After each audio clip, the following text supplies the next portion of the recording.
Namaste, everyone. Thank you for that warm introduction. I truly agree with you. Every word of what you said is true. Today is uh, a great day for you. It was yesterday for me. A wonderful day to celebrate a teacher who spar excellence, one who lived and proved to be a role model in Vedanta, who grew up under the tutelage of Sri Ramakrishna, um, and took amazing steps to spread Vedanta.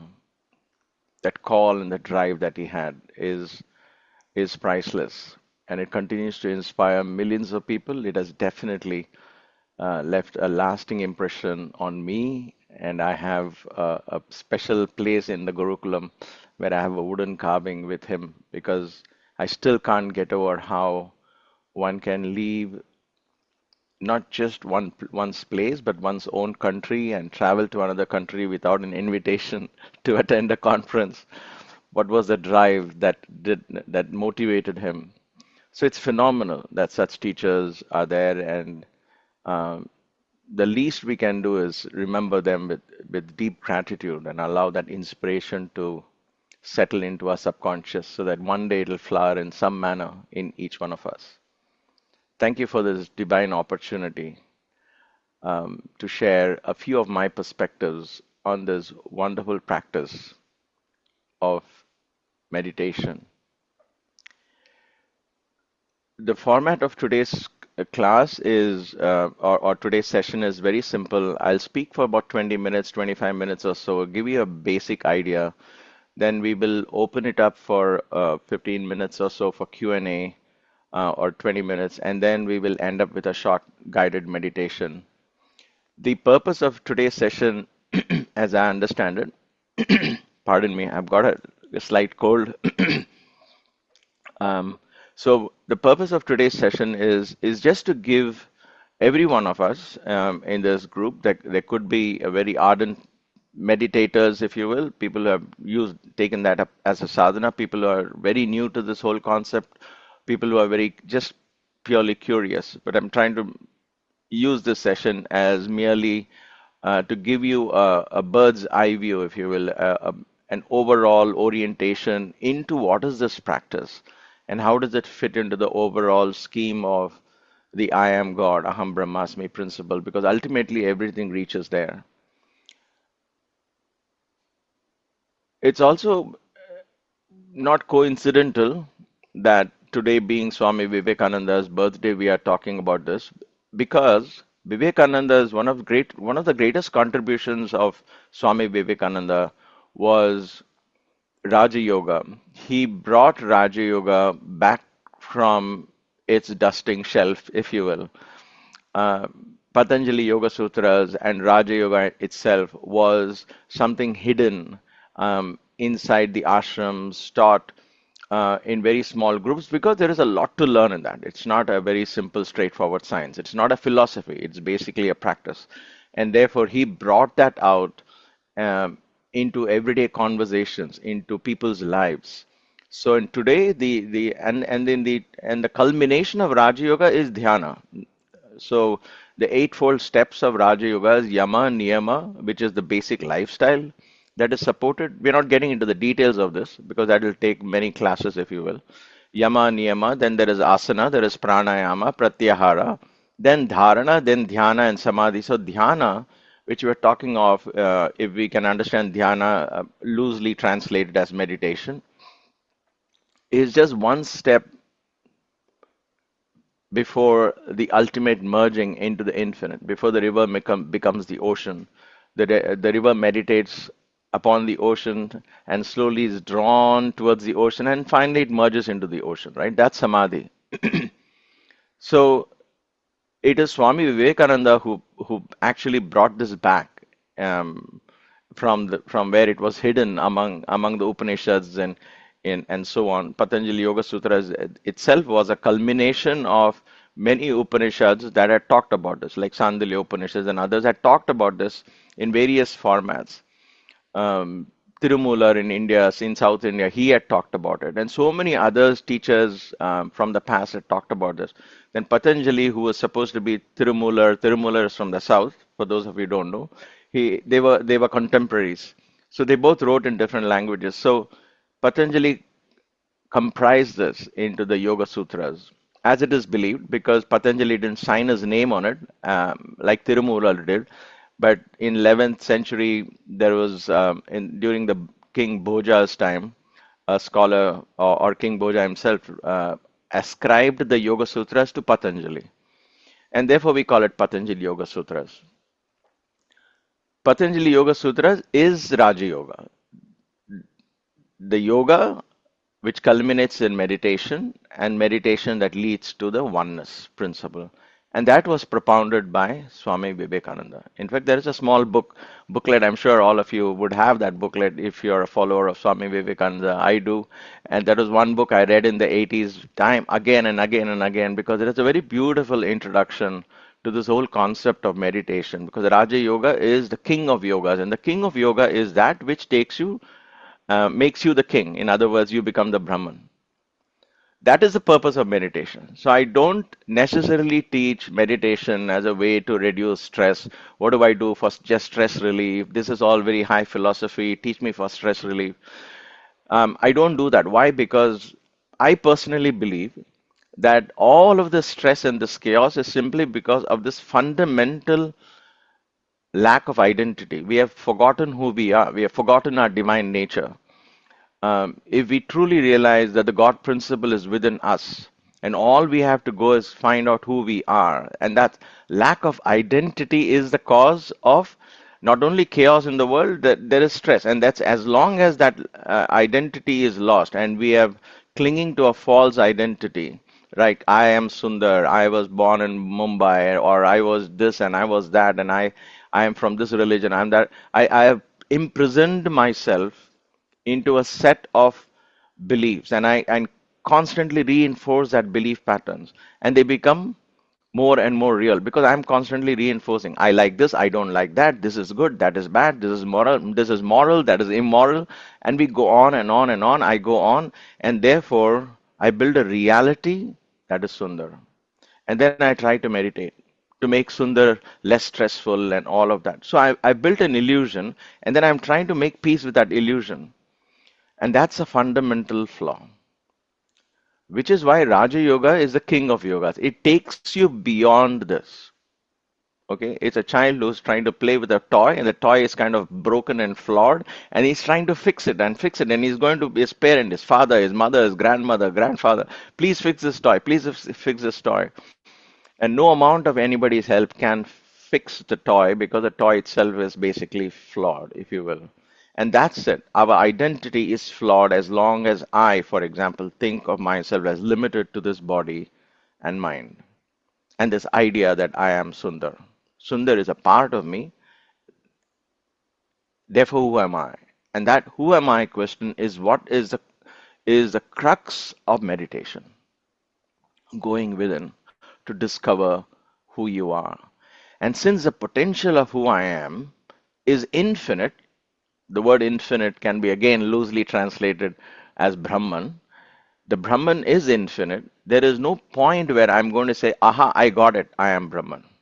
Because Brahman is infinite. And therefore, the more I discover of who I am, the more there is to discover. And therefore, the search itself is enlightenment. Being in the journey is being enlightened. There is no beginning and there is no end to this journey because it's infinite. And that infinite search takes you deeper and deeper and deeper into meditation. And therefore, never once is that meditation the same because in every time you go deep within, you discover something more. And that is the most greatest, using double superlative here, the greatest treasure that this practice can give you. All the practices, whether it is yoga asanas and pranayama, and all of that lead you there. That's why the Ashtanga Yoga, the asana, pranayama, dharana. So from the body, I go into the breath. From the breath, I go into a focused mindset, and from focused mindset, it leads into meditation. Now, if I am God, you might ask, why do we have to meditate? Why do I need to do all of this? I can just close my eyes and just think I am God. Um, the way I understand this is there are three kinds of people, if you will, in the spiritual path. One who are scholars. They love the idea of, they have libraries of books, they read, and they're very scholarly. They annotate, they have bookmarks, and they know who's quoting whom, and they like to do that research. And that's nice. The other ones are philosophers. Like, I am God, God is in me, and therefore there's nothing to do. And then I just read, I philosophize. And then there is a third one which I relate to. I'm not saying one is better than the other, but I just relate to the third one. And the third one is sadhaka, a spiritual aspirant who says, okay, I've learned this, I have this philosophy. How do I truly experience that philosophy? How do I change belief and belief into experience? We believe that we are divine. Has it become our experience? Have we even tasted a minuscule part of that infinity that we are part of? Have we gone into that veranda from which we see the Disneyland, if you will? And then we can come back into our room. But that veranda that you open, that balcony in your home that you open and you suddenly see, like you look out of the window into your backyard in spring, you see the wonderful lilies or tulips or whatever, and then you are like, wow, that's beautiful. It gives you a peace of mind. And then you draw the curtains and you come back into your room. But that vision, that sight, that is your experience. That darshana, if you will. Have you had that Advaita darshana? Have you had a glimpse of that? To me, that is what draws me into the sadhana part of it. Sadhana is spiritual practice. Uh, every one of us then becomes a sadhaka. You can be a scholar, you can be a philosopher, but without being a sadhaka, it becomes incomplete. Then it stays as belief, as a philosophy. It never translates itself into experience, and therefore it does not transform me truly. That's my belief. And that, and therefore, when I practice this, uh, these belief systems, if you will, slowly begin to make sense. Have I had a glimpse into this beautiful garden of oneness? The simple answer is yes. It's very, very, very humbling, um, because what you see and what is yet to be seen is so much. What you see is a minuscule part of it, and there's so much more to see. And that keeps you very humble, keeps you as a student, keeps you in the path of learning. But then that is self a motivation to want more, to see more, and to experience more. And therefore, meditation. Meditation is one of the highest paths.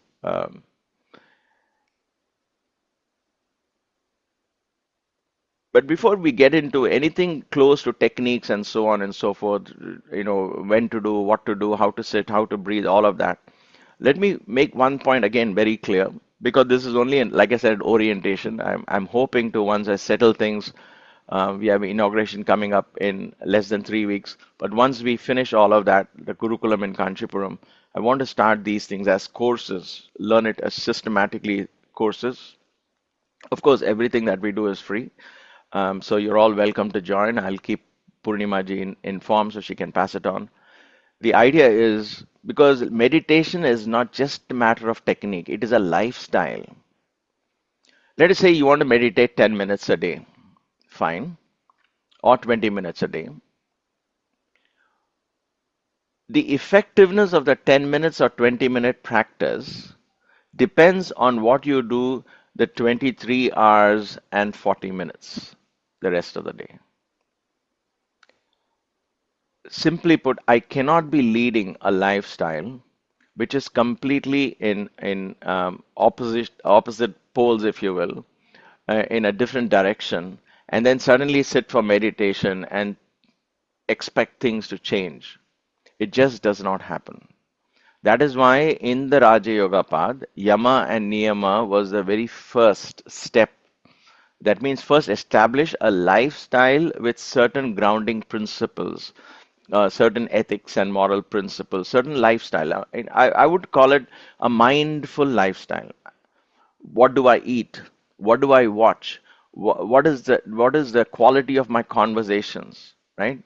Um, when I say what do I watch, I mean what do I watch on my phone? What do I watch on television? If my mind, let's say I'm caught up with politics, and I love that, and somehow it gives me the adrenaline rush or whatever it is, and I keep watching that, and my mind is full of that, couple of hours every evening, and then the next morning I want to meditate. It is very difficult. It will be very difficult. I'm not saying don't watch it, but one has to be mindful of that because the quality of meditation is directly proportionate to the kind of lifestyle, to the kind of mindset I entertain deep within myself, and more importantly, what do I hold in the depths of my subconscious? What are my core beliefs? Do I truly, truly, truly believe that deep within me lies a divinity, that I am potentially divine, and that potential has to be awakened? If that is not the core belief, that's why philosophy has a place to it. We have to have a philosophy in life. That is where teachers like Swami Vivekananda play such an important role because he was not a scholar in the sense that he did not exhibit how much he knew. He rather was all about transmitting what he knew into what you and I can understand. That is what the great masters did. That is why I have great reverence for my own teacher, Bhagavan Sri Sathya Baba. He brought it down into levels that we can talk. Advaita, the way we can understand. And so when we sat at the feet of my teacher, he would just talk. What is this? Go within. God is within you. If you think I am God, you are God too. Just change your perspective.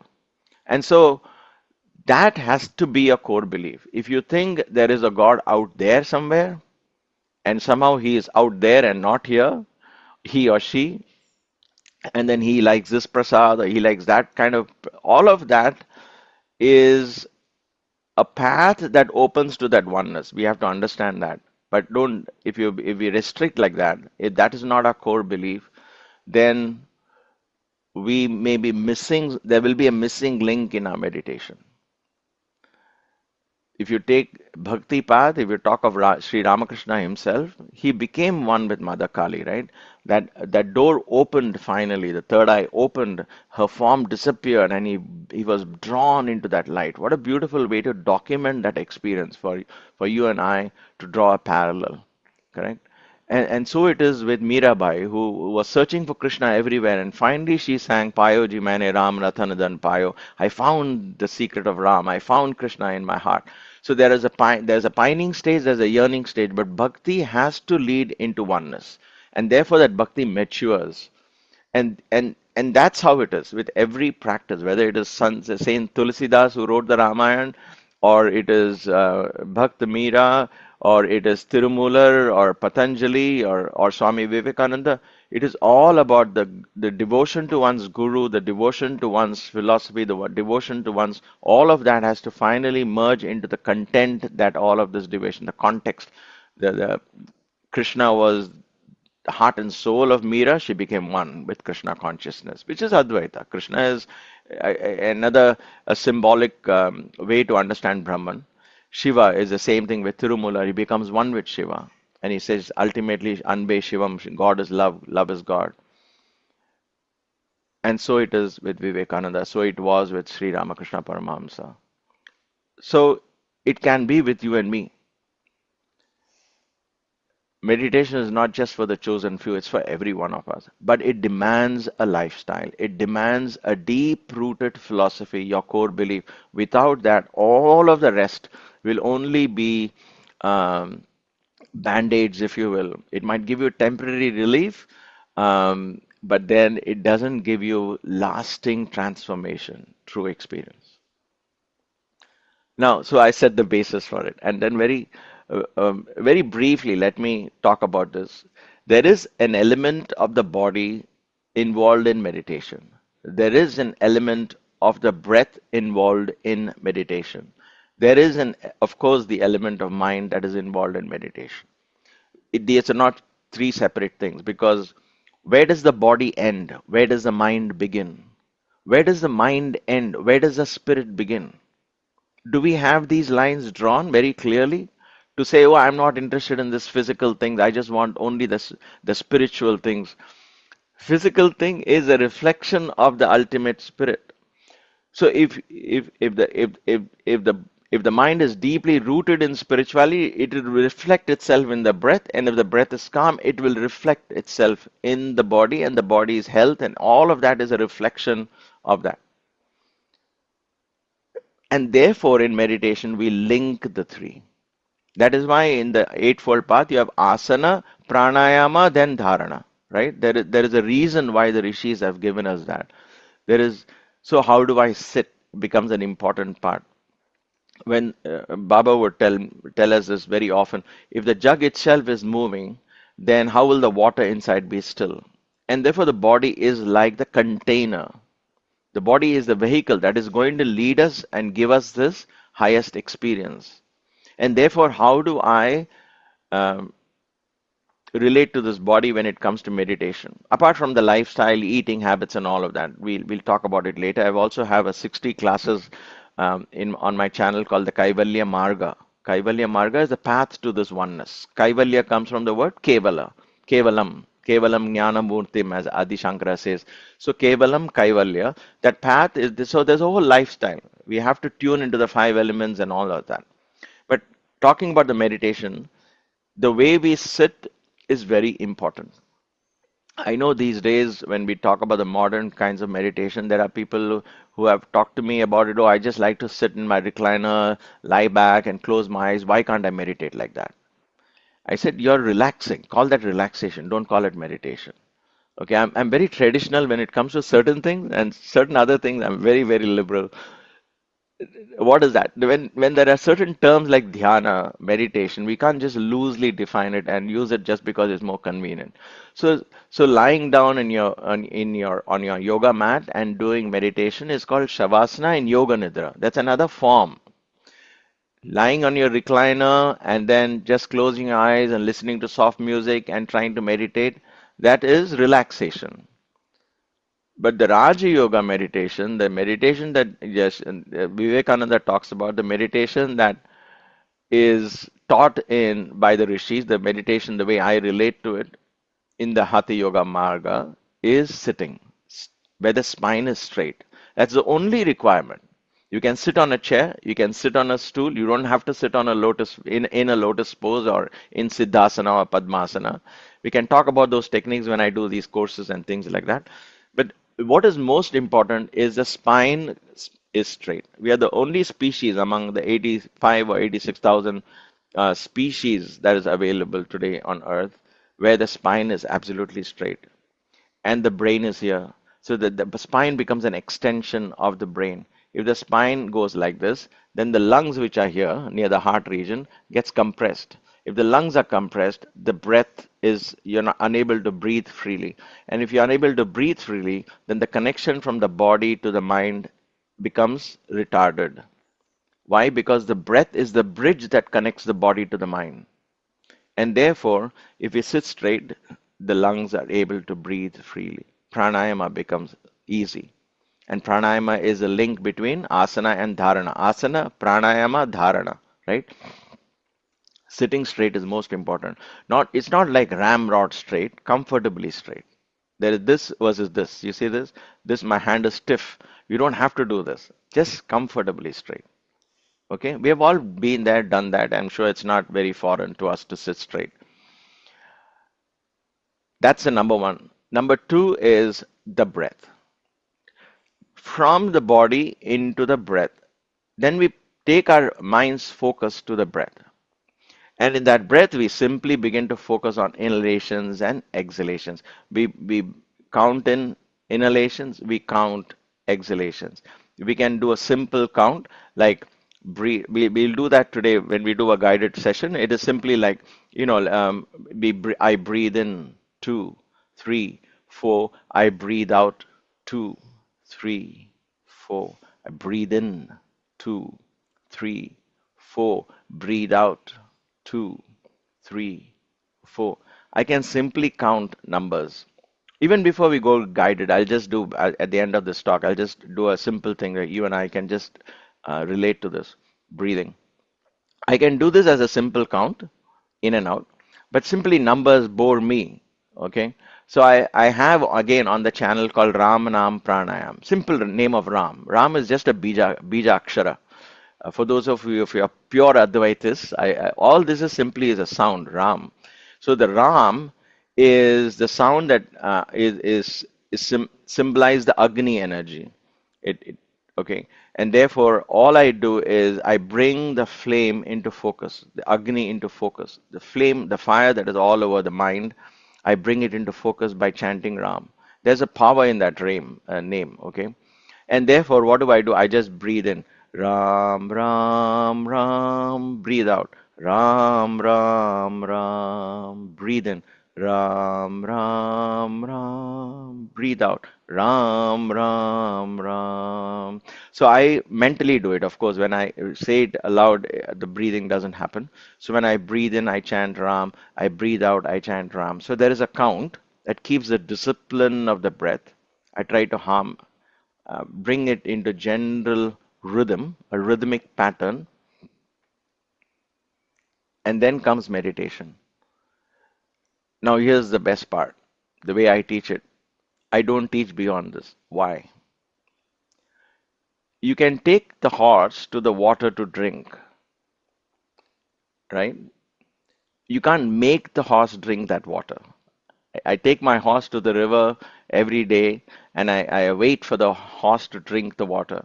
So I have the technique how to take the horse, how to bring him to the river, but I can't make the horse drink the water. I have to wait. One day the horse gets an idea, oh, he's bringing me every day so I can lap a little bit of water from the river. So that part I can prepare the body, I can prepare the breath, and I can constantly do the Ram Nam Pranayama. But when the mantra matures, when does the mantra mature into meditation? That is an act of grace. There is no technique that can take you there. Um, it's like sleeping, right? I can tell you, put off the lights, don't watch your phone half an hour before you sleep, or don't stare into a television screen, or whatever it is, or read a book, or whatever it is. I can teach you all these techniques, but I can't tell you exactly how to go to sleep. That going to sleep is an act of grace. You prepare yourself there, and then how do you know when you go to sleep, right?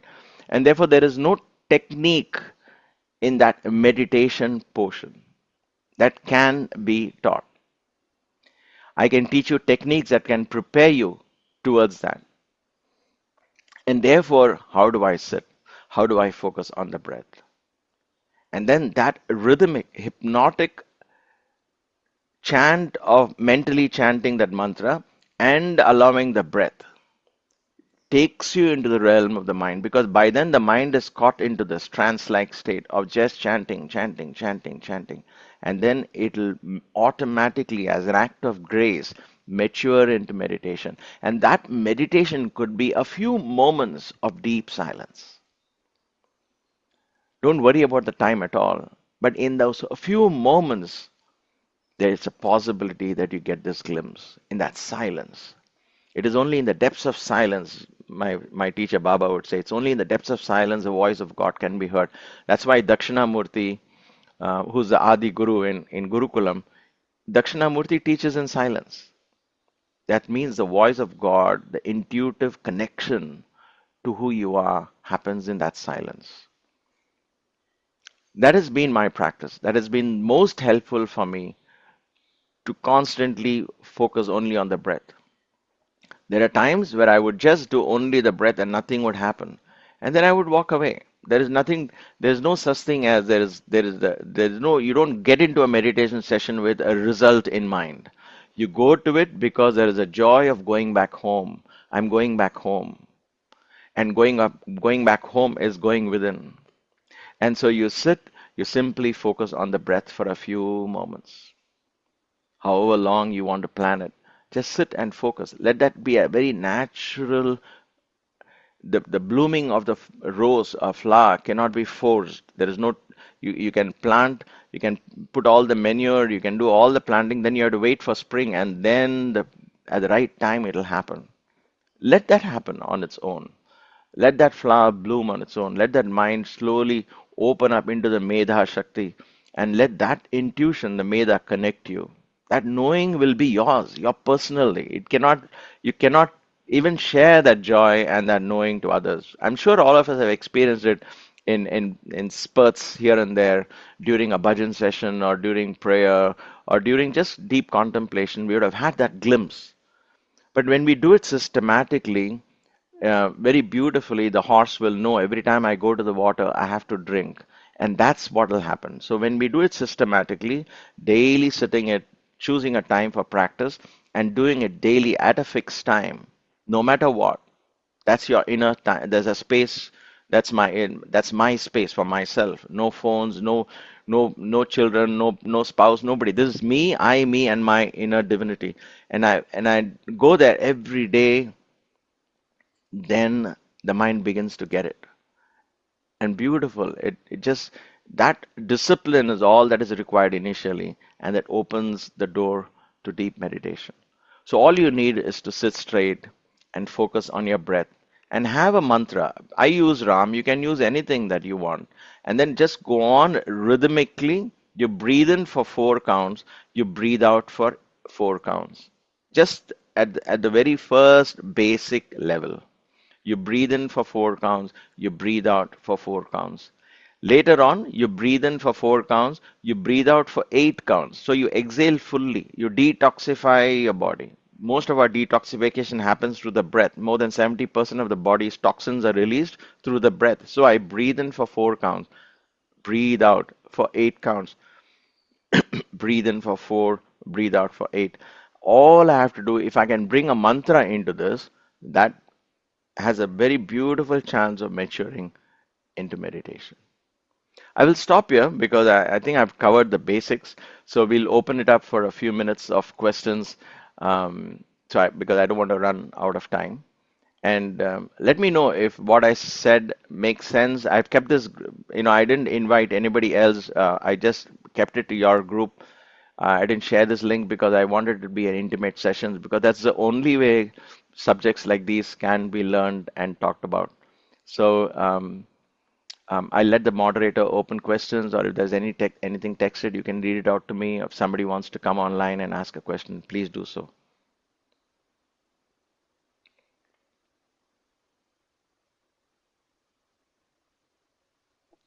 What about distending your abdomen while breathing in? Is that should one do that regularly, or does it matter? Well, if you're an absolute beginner for breathing exercises, you can use abdominal breathing. But in a very traditional sense, abdominal breathing are taught to people who just have extremely shallow breathing. If you're if when I say you, I don't mean you as a person, but if generally if someone is let's say 70 years and over, and they are very less physically active, then they need to focus on this abdominal breathing. But if somebody is younger, if 30s and 40s, and generally having an active life, in other words, you are at least doing 3 to 5,000 steps a day, then you wouldn't need to do abdominal breathing. You can actually, there are bandhas that are applied. That's why I said there are many levels of this. There are slight lagu bandhas, that is called simple bandhas, that is applied where the stomach is slightly pulled in, but you use your chest to breathe in and out. So it's not wrong at all to do abdominal breathing, but it's not a must, it's not a requirement. You can certainly do abdominal breathing if that helps you to do deep breathing. When you inhale, your abdomen expands, that's fine. As you exhale, they'll all contract. So yes, you can. You're welcome to do that, but it's not a requirement. Okay, there's one more thing. I have been following Swami Vivekananda since my school days, and in front of my books, I would write Ano Bhadro Kratva Yantu Vishvate. Let the noble thoughts come to you from everywhere. That is why I write it at the opening of the book everywhere. So my feeling was that Vivekananda ji sort of was more for awakening and karma yoga, so that the Indians would rise up. They would not sit idly taking the abuses of the British. So karma yoga to me was his message. Uh, Absolutely. yeah, so I associate Vivekananda ji more with karma yoga than with Raj yoga or bhakti yoga, of course not. Well, see, you made a very good point. It's all about karma yoga ultimately, a selfless action. That's what he resembles. Now, when we talk of meditation, it doesn't mean you don't do karma. This 10 minutes of meditation, this glimpse that you get into infinity, what is it? It's not your personal experience. You realize that you are one with the universe and everyone else is part of who you are. And therefore, your thoughts, your words, your actions will begin to serve the society. There is no other way. There will be no I, me, and mine in your thoughts anymore. Once you start getting these glimpses, it opens up. There's no such thing as what is in it for me, what's my future, what's my health. It'll all be about everyone, everyone, everyone. Baba would say this Vishala Bhav.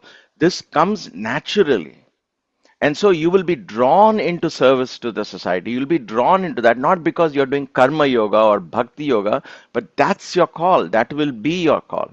That has been my experience. There is no way, there will be no satisfaction or peace in your mind if you're just living it for yourself. So let us not mistakenly understand this, that meditation is a selfish thing. It's only for me. It's not. It is once it's like, let me put it this way. When you're going in the airplane, you have these, initially they give you all this guidance as to where the masks are and this and that. So they say the oxygen mask falls down. And if you have a child next to you, what do they say? First put it for the child and then put it for yourself? Or do they say first put Mhm. mask yourself and then put it for the child? In other words, first secure yourself, then you will be able to serve others better. Now, so when we are serving others without knowing who we are, we spread confusion. But if we know who you are and that call, that's why one Vivekananda touched millions of people. That one person can be the light to the whole world. That one person could be you, could be me, could be anybody else. And therefore, it is that this meditation practice is not selfish by any means. That's why I established the very purpose of meditation is to find our identity. And once you find that identity, and that identity involves oneness, it is the experience of Kaivalya. Everything is part of that. Ekoham Bahushyam, the one has become the many. And once you understand that there is just one spirit everywhere expressing itself, then there is no end to the limits of what you can do in your life through your thoughts, through your words, and through your deeds. And therefore, it will go into karma yoga. That is what uh, Vivekananda did not teach us karma yoga. He lived it. Sai Baba the same way. He did not teach us things. These are the people who lived that. And watching that was because of that inner knowing expressed itself through their thoughts, through their words, and through their deeds. So you're absolutely right. It is karma yoga at the end of it all. It all has to come down to action. Bhagavad Gita was taught to a karma yogi. The greatest devotee of Rama, Hanuman, is a karma yogi. It always comes down to the action. But they all found their anchor point. Arjuna found his anchor in Krishna, and Krishna gave him the Vishwarupa Darshana. That with that he fought the war. He acted, right? Hanuman found Rama as his anchor. In that he acted. So our anchor will help us anchor. The meditation helps us find that anchor. And that anchor is Advaita. It makes sense? I hope it makes sense to you. Yes, yes, it does. It does. Thank you. Thank you. Some of you are texting questions, and I have a small phone, so I can read I out. would I, rather ca- have somebody read it out to me, or one of you can ask me. So do I you, Thank have, you. Prasadji, do you want to go ahead and ask your question? yeah, I can ask. Sundarji, very good information. One Thank you. question I have, follow-up question. What What is the recommended time what is best guide for how many minutes we need to do meditation? That is one. And the second thing is, which is a good time, like whether is it before sleep or once we wake up or when we have stressful life after the office, maybe 4 p.m. is a good time. That is my question. Beautiful. So the first answer, part of that answer is how long. Now, in modern, I'm going to use some of the modern research because we can't simply ignore science as well. What they found is there's something called brain entrainment. The brain takes time to get entrained into a sound, if you will. In deep meditation, the sound is the sound of your breath. So when you listen to your breath for X number of minutes, the brain get entrained into that. In other words, the alpha wave and then the deeper aspects of the delta will come in. How long does it take for that brain to get into that wave? It takes a minimum of 8 minutes.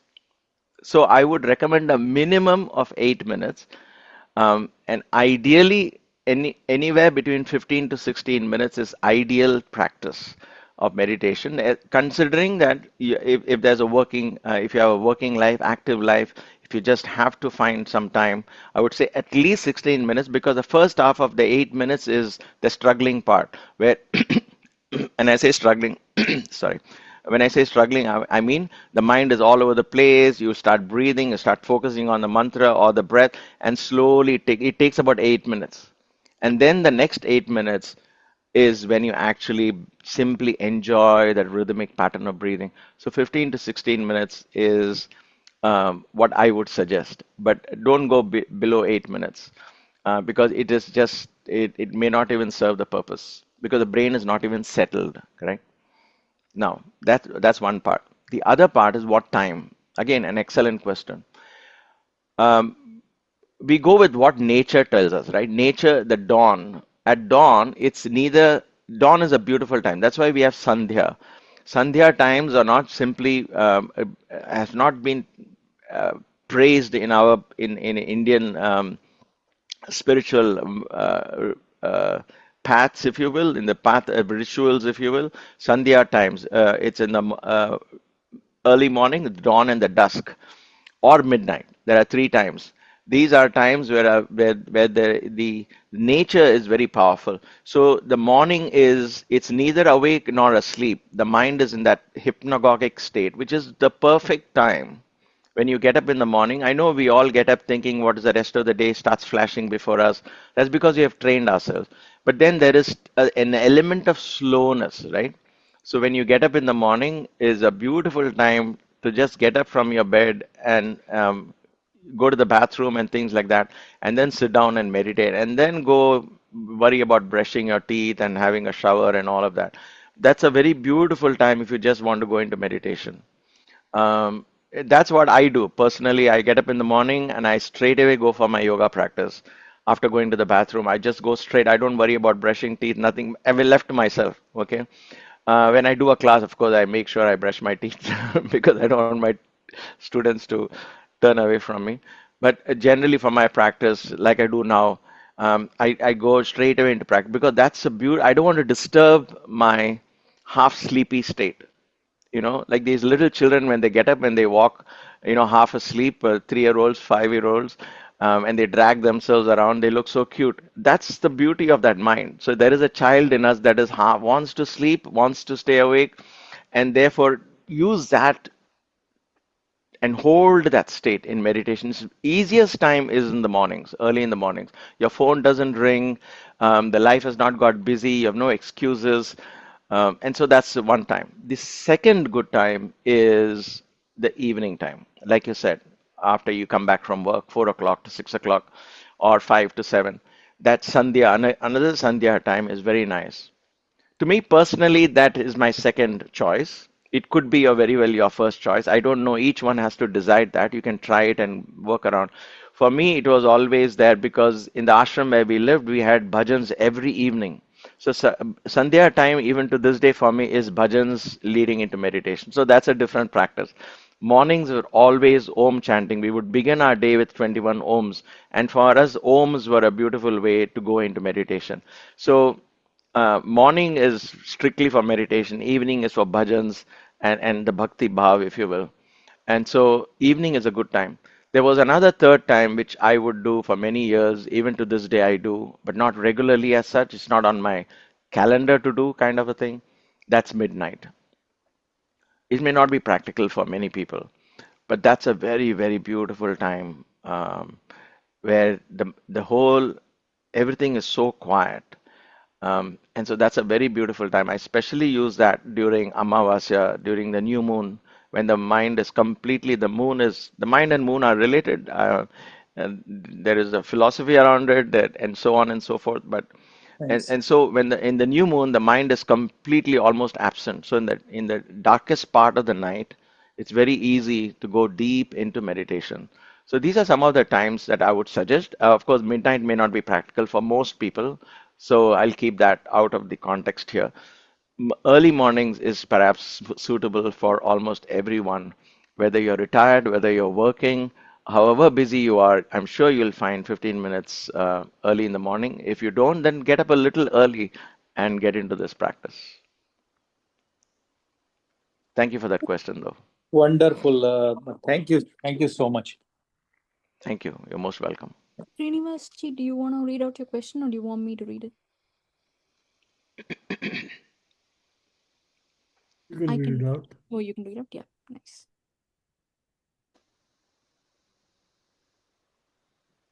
What is the purpose of Kumbhaka, and what is the recommendation for the amount of time for Kumbhaka? One second. Yes, great question. Now, in pranayama, um, in very traditional schools, which I belong to, we don't teach Kumbhaka. Kumbhaka is a state which is, for those of you who don't know, Kumbhaka is cessation of breath. So I can breathe in, hold my breath, or I can, that is Antara Kumbhaka, I can breathe out and hold my breath, which is Bahya Kumbhaka. Bahya means outside and Antara means inside. So Antara Kumbhaka and Bahya Kumbhaka. I can breathe in, hold the breath, breathe out, hold the breath. It can be done. Now, for the last 50 or 60 years, fortunately or unfortunately, I don't comment on that or judge on that. Kumbhaka has been taught as a technique. So there's a ratio of breathe in for 1 count, hold it for 4 counts, breathe out for 2 counts, and so on. Now, this was a ratio that is mentioned in the Hatha Yoga Pratipika and other texts of yoga, but they were not meant to teach it as a technique. It is not natural to hold your breath. However, in deep meditation, when you begin to do this pranayama of breathing in and breathing out, when the breath begins to slow, for example, I I breathe in for 4 counts, I breathe out for 4 counts. That is my initial practice. Okay, so 4 seconds in, 4 seconds out. Slowly, what happens, I'll be able to breathe out more. This can happen even within 2 months or a month from it. All depends on your age, your active lifestyle, and so on. I can breathe in for 4 seconds. I can breathe out for 8 seconds. So that's 12 seconds. So when I breathe in for 4 seconds and breathe out for 8 seconds, that's 12 seconds. In a minute, I do 5 cycles of inhalations and exhalations. Now, as I practice, again with yoga practices, this lung capacity increases more. Okay, so as I practice more, then what happens? The 4 seconds becomes 8 seconds in, 16 seconds out. Then it becomes 10 seconds in, 20 seconds out. When I'm able to breathe 10 seconds inside, 20 seconds to exhale, then my breath is slowed down so much. I only do 2 cycles in a minute. Is it a must? No, it's not. I'm just giving you an idea. When that happens, meditation happens within just 2 or 3 of these cycles. Within 3 minutes or so, like a switch goes off, your mind will be completely absorbed. Breath is truly the bridge that connects to the mind. So don't worry about holding your breath at all. When we get into these techniques, which is unnatural, We're trying to force something which is not natural. Let that happen very naturally. When the breath becomes very subtle, very soft, sometimes at the end of exhalation, I'll pause and then I'll breathe in again. I might pause. If it happens naturally, let it happen naturally. Don't worry about Kumbhaka as a technique. Don't force it upon yourself because you can get caught in that and you can spend years. I have done that mistake. You can spend years and even a decade on that and you'll have no real progress. And I did this until I met a teacher who visited Sai Baba's ashram. I said, why am I not progressing? He said, why are you doing Kumbhaka? Forget Kumbhaka. And then Baba himself told me, don't worry about Kumbhaka. It'll happen naturally. Don't teach Kumbhaka, don't practice Kumbhaka. It has to happen very naturally. And therefore, for me, since that day, the progress has been amazing. So don't worry about holding your breath. You see, the way to understand this is um, and in the context of that, Baba explained to me a very beautiful analogy he gave. You're trying to force something. Cessation of breath has to be natural state. When it goes, mind becomes so subtle, so sensitive to movement. Even movement of breath becomes a hindrance to the mind, and therefore the mind will, the cessation will happen gently. So he gave an analogy of Radha, in her love for Krishna, would forget to eat. He said that would be true fasting. When you forget to eat because you're so caught up in the thought of Krishna, you forget to eat. And that is real fasting. You don't give up your food and then try to fast. So that is an imposed fasting versus a natural fasting. So again, the same concept, context you apply. Don't impose breath cessation upon yourself. Rather, let it happen very naturally during the course of your practice. I would just ask you to follow your breath and slow down the breathing cycles. 4:8 becomes a slow 4 seconds, 6 seconds, 8 seconds, and so on. You lengthen the inhalations, lengthen the exhalations, and watch the magic. Let the magic happen automatically. Thank you. Sundar, do you have any comments on japa in the morning? I'm sorry? I On? said, do you have any comments on japa like Gayathri Mantra or Maha Mrityunjaya in the Well, morning? yes, certainly. But I, uh, I say the word but is because I bring it with my breath. Anything that works with my breath, I use it as the japa. So if you can incorporate these mantras, whichever, that's why I said Ram Nam is not the only one, that's the simplest one, which is universal.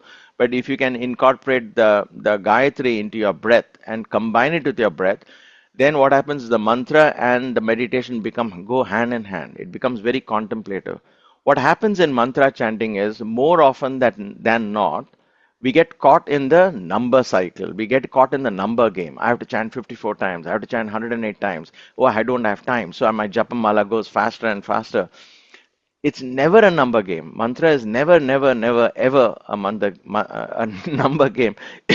It is quality. So even if you do 3 Gayatris, it is powerful. Even if you do 6 Gayatris, it's powerful. Can I combine that with my breath? I become very mindful of every word, every sound utterance, and so on. So mantras are become very powerful when you do manasika japa internally, and when you combine it with the breath.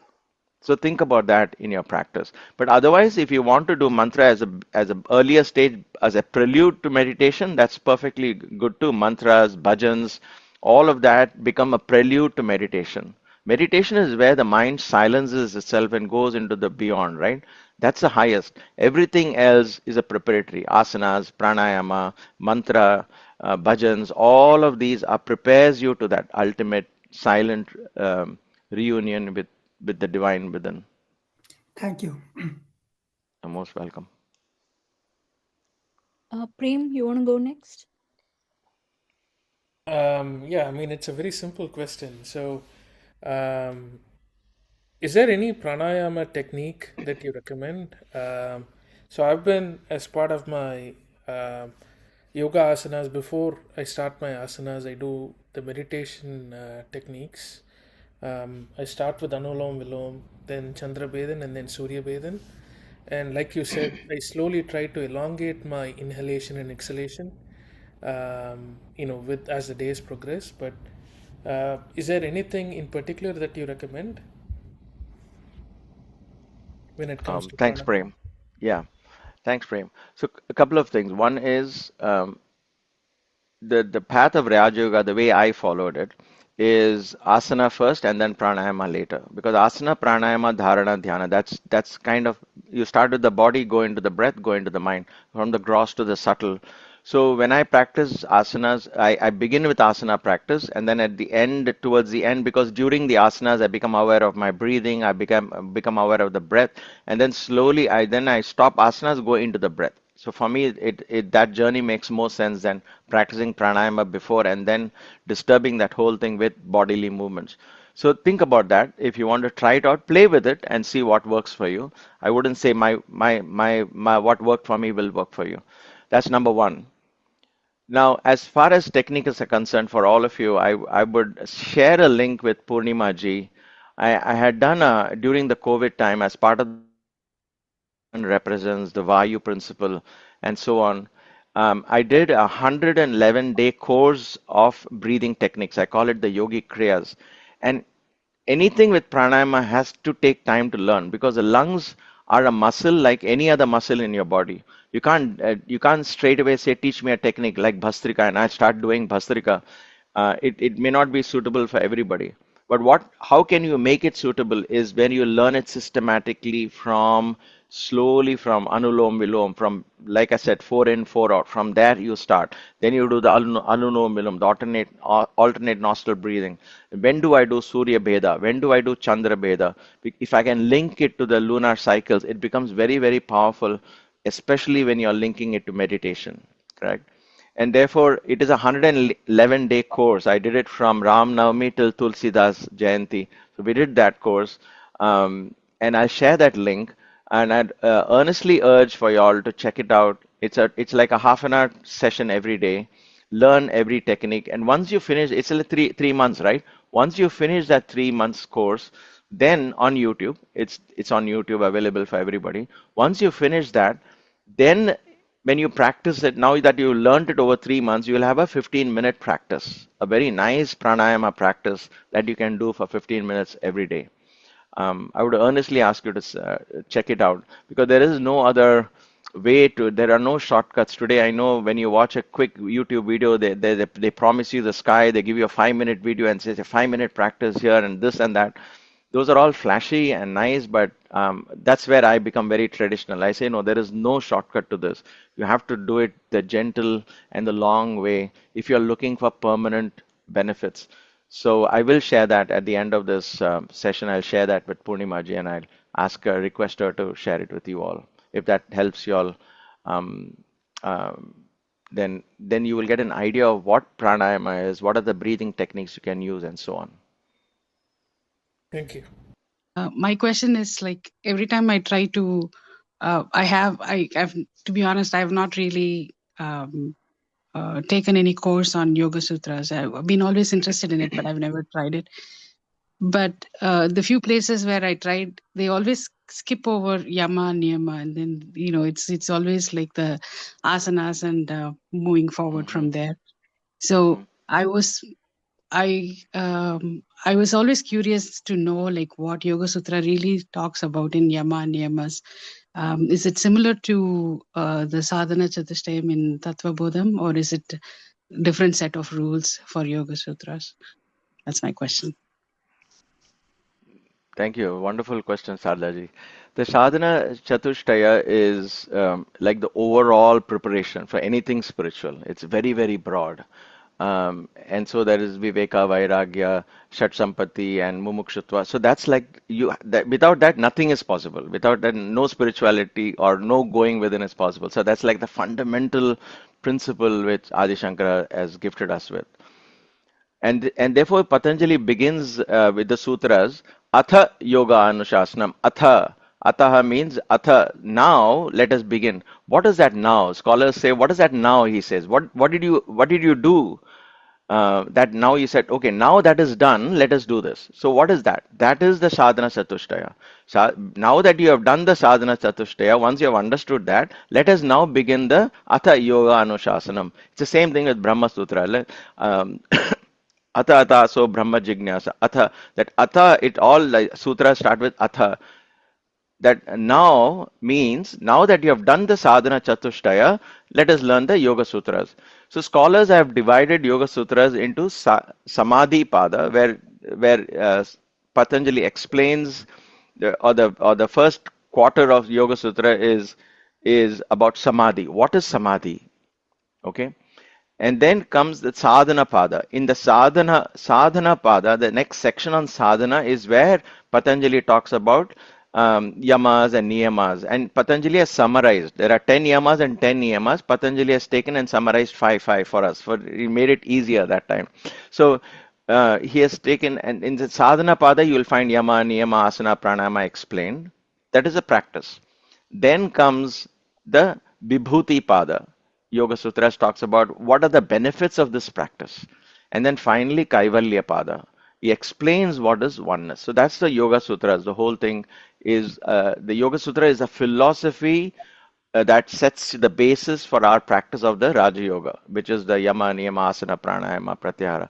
That word asana is to sit. That's all. It's not about yoga asanas variety. Where did the variety come? The idea was you do this variety so that when you sit, the body becomes still and prepares you for meditation. So, all of this variety of asanas, again, all the varieties that we see is not there in the scriptures. The original scriptures, even the Hatha Yoga had less than 2 dozen asanas truly explained that the Geranda Samhita, Shiva Samhita, and all of that put together, you don't have more than few asanas. Now everything, I mean, it's like everything else. It's become we are addicted to entertainment, we're addicted to variety, and therefore variety seems more buck for the money, if you will, or whatever you call that. But nevertheless, few asanas that you practice intensely prepares you for to sit asana. Then it takes you into the breath and so on. So there is a reason why that path was set up. So that's what Patanjali Yoga Sutra talks about. But we cannot start studying the Yoga Sutras or anything in the ancient Sanatana Dharma, the text, without the sadhana chatushtaya. That's like almost like the basic introduction or requirement set out by Adi Shankara. So I hope I clarified that point to you. Yes, thank you so much. And one small question. When you Sure. say that you, in your practice in the early morning, when you do the practice, do you do all the asanas also? Like as soon as you get up, Yeah. like you get into the asanas and then you do the breathing and then the... Yes. For me, that's become part of my um, DNA, if you will, now. So I do an intense practice that prepares me for meditation. In the middle of the practice, I'll sit for some time, then I'll again, if I get disturbed, I'll again go back into practice. So I like to bring in through the bandhas and through the asanas, I begin to create that experience for me. So for me, without asanas, it'll be like I missed something. So that's how I've related to my practice. Again, everyone relates to it differently, but to me, asana truly prepares me for um, the breathing. And more importantly than asana is also um, eating very early the previous night. I eat only one meal a day, so my evenings are very, very light. I might have a cup of yogurt or something. So what happens is when I get up in the morning, the prana is flowing very beautiful. I can actually feel my chest vibrant. So that's why I insist that it has to be a lifestyle. I'm not saying eat less. I'm talking of a mindful lifestyle that prepares you. If we have a late dinner at 10 o'clock or 11 o'clock at night, or even at 9 o'clock in the night, and go to bed right away, and then try to meditate, the benefits of that meditation becomes very, very minuscule compared to what it can be if you have a lifestyle that helps that.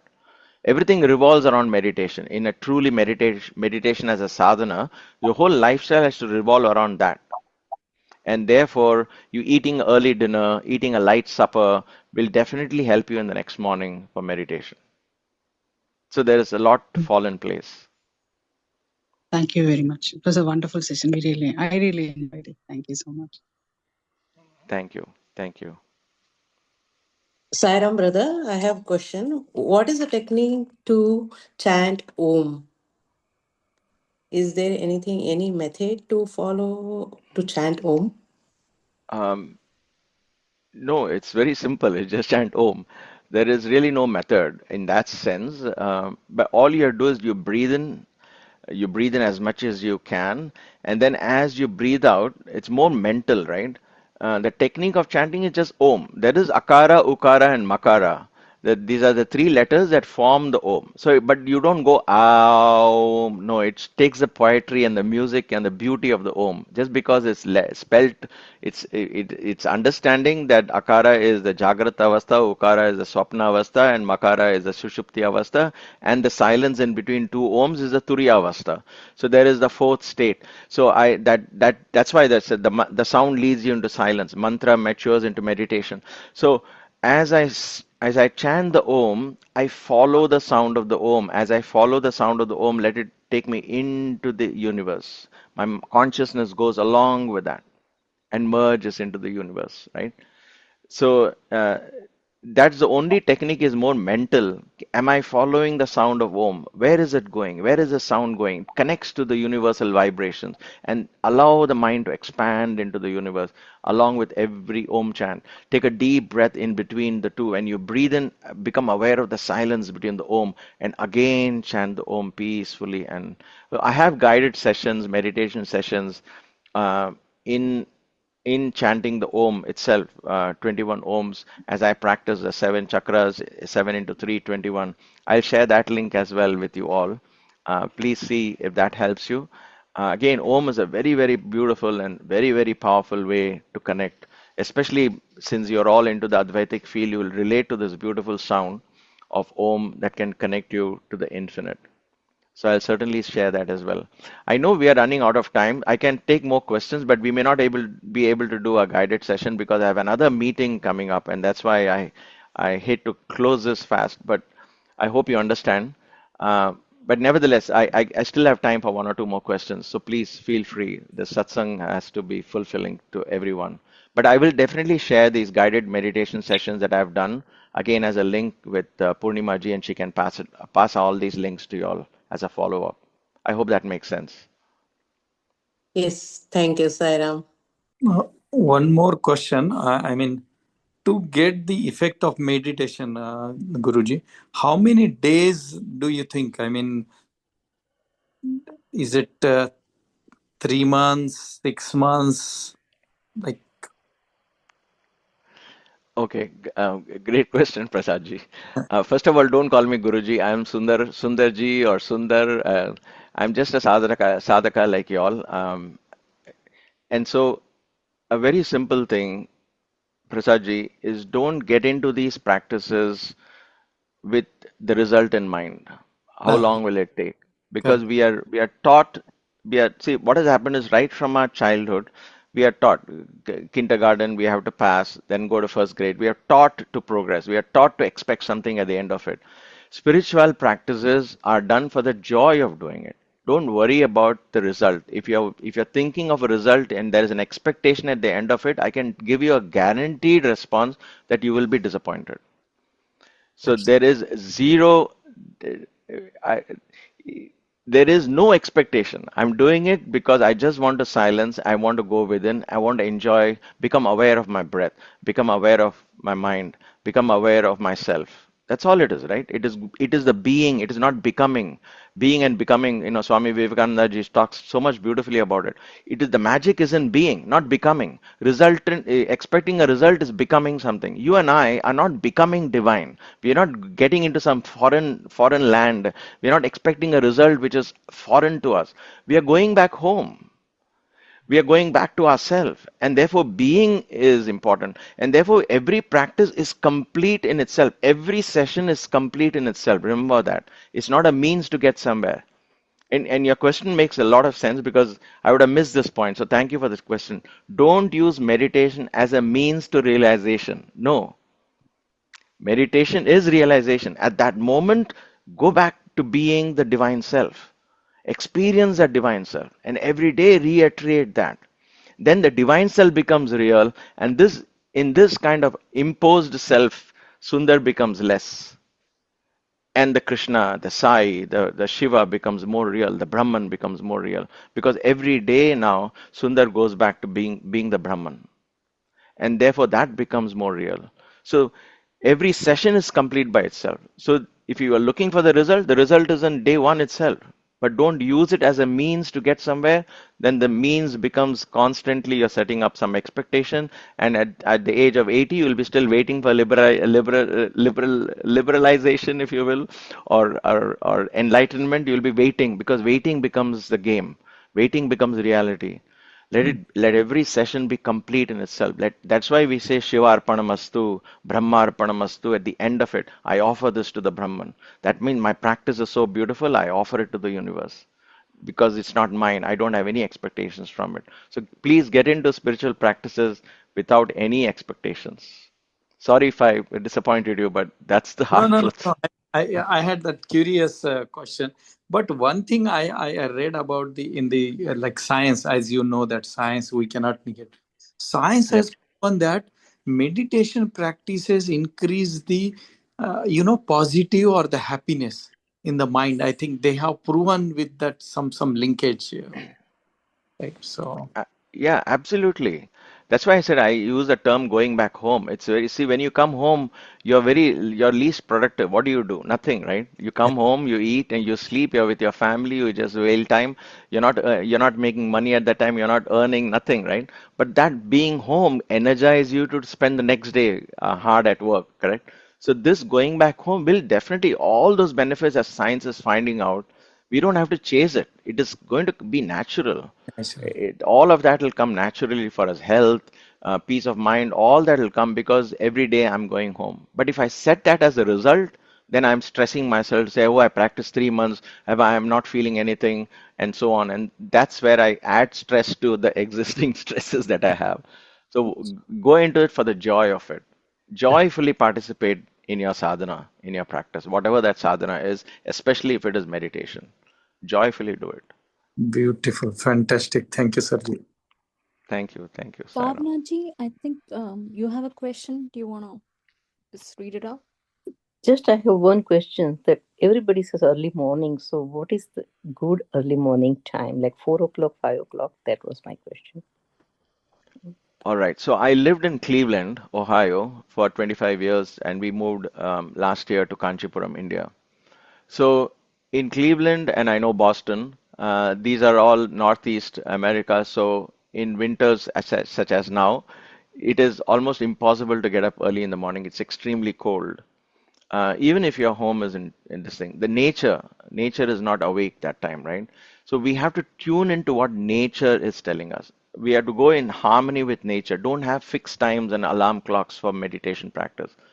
When there is dawn, go with dawn. If the dawn is at 6 o'clock in the morning during winter, 6:30 is that time because the sun rises much later, 7 o'clock.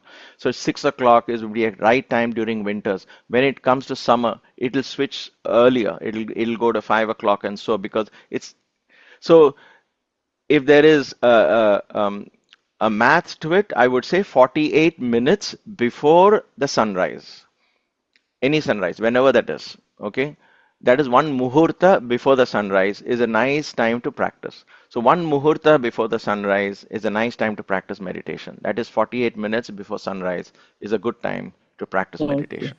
Thank you very much. Thank you. Makes sense. Really appreciate Most it. welcome. Most welcome. I'm sorry, I'm getting a call for another the meeting.